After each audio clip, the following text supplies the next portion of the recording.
Bapak, Ibu, saudara-saudari yang terkasih dalam Tuhan, Shalom.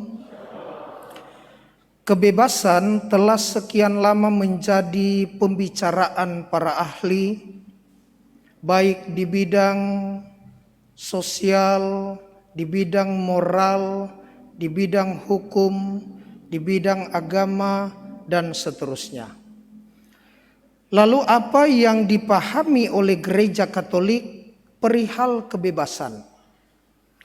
Dalam Katekismus Gereja Katolik nomor 1731 dikatakan demikian.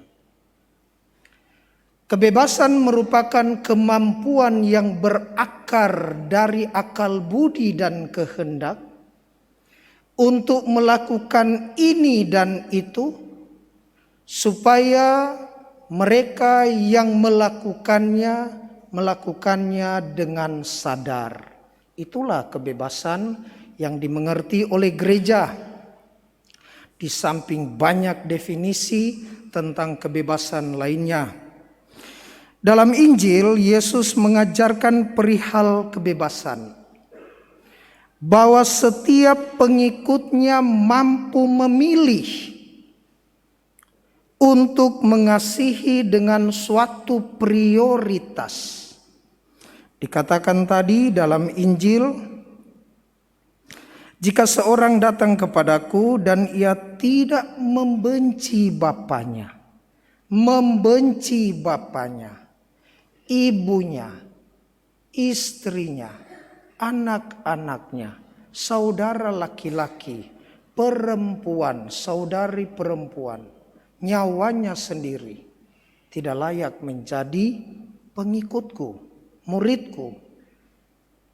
Saudara-saudari yang terkasih, dalam bahasa asli Injil, bahasa Yunani, kata membenci dipakai dengan kata misei, dari akar kata miseo, sehingga dapatlah kata benda misos, yang berarti kebencian.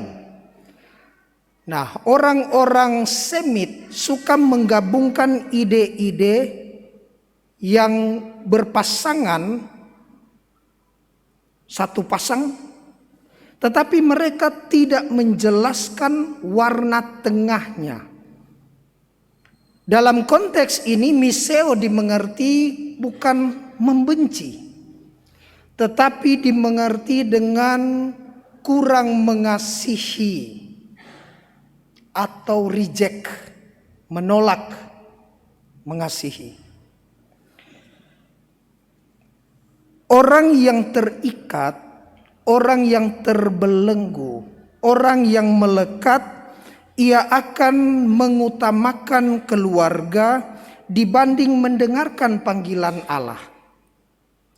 Jadi miseo disandingkan dengan memilih, mau dengar Tuhan memanggil atau mau prioritas keluarga. Sekali lagi, dalam artian miseo, untuk memilih antara dua pilihan terhadap keluarga atau terhadap Allah.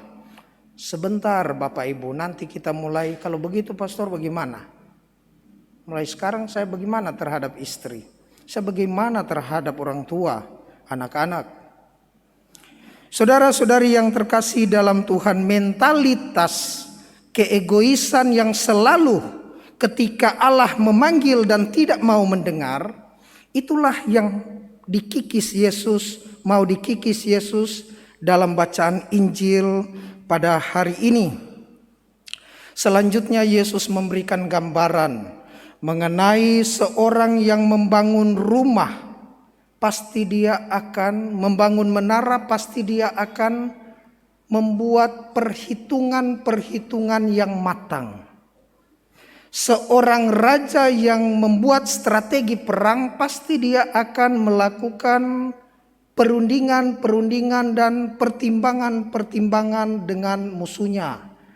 Dan semua itu menepis apa yang namanya keegoisan. Oh, saya bisa bangun, egois nih. Nanti kalian lihat. tetapi tidak membuat perhitungan yang matang. Oh, saya bisa menang, seraja, tetapi tidak mengadakan pertimbangan yang matang. Ketika orang diperhadapkan dengan hal inilah, di sini kejatuhan untuk sungguh-sungguh terjebak pada apa yang namanya ketidakbebasan, dibelenggu oleh egoisme diri. Hanya saya, pasti saya bisa.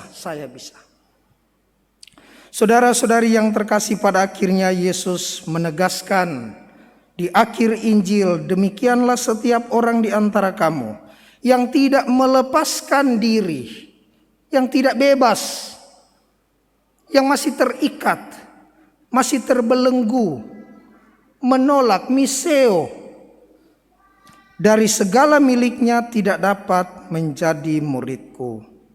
Rasul Paulus dalam bacaan pertama menulis suratnya kepada Filemon, Filemon, kau harus terima Onesimus bukan lagi sebagai hamba.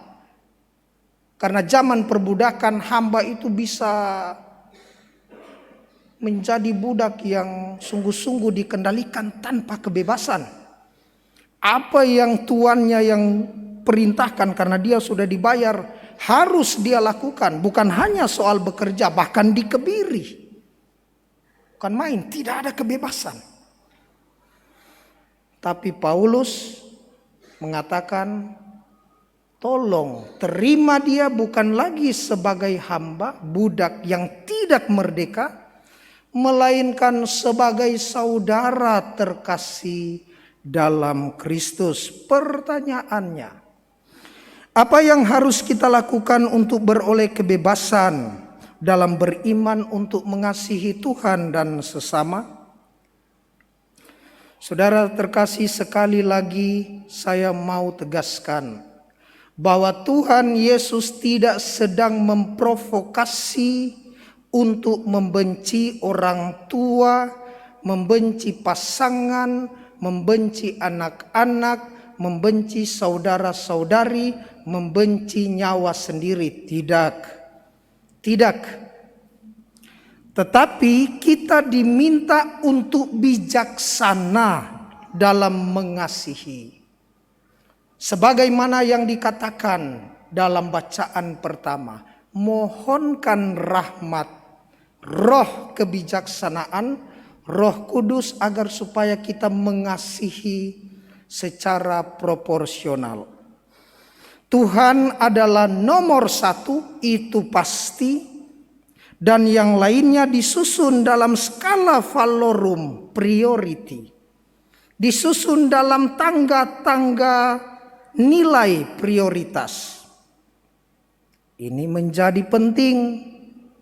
Akan tidak bijaksana ketika seseorang 1 kali 24 jam pada bulan kitab suci, mulai dari Kejadian, Keluaran, Imamat, Bilangan, kitab Pentateuk, dia baca terus tanpa menyediakan hidangan malam untuk suami dan anak-anak.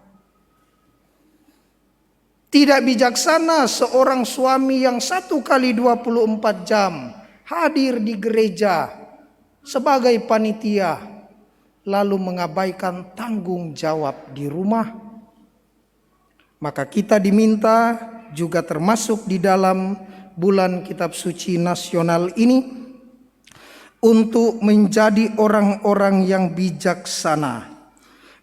Kebijaksanaan menuntun hati kita untuk mengenali kebebasan dalam memilih mana yang saya prioritaskan tanpa mengabaikan yang lain.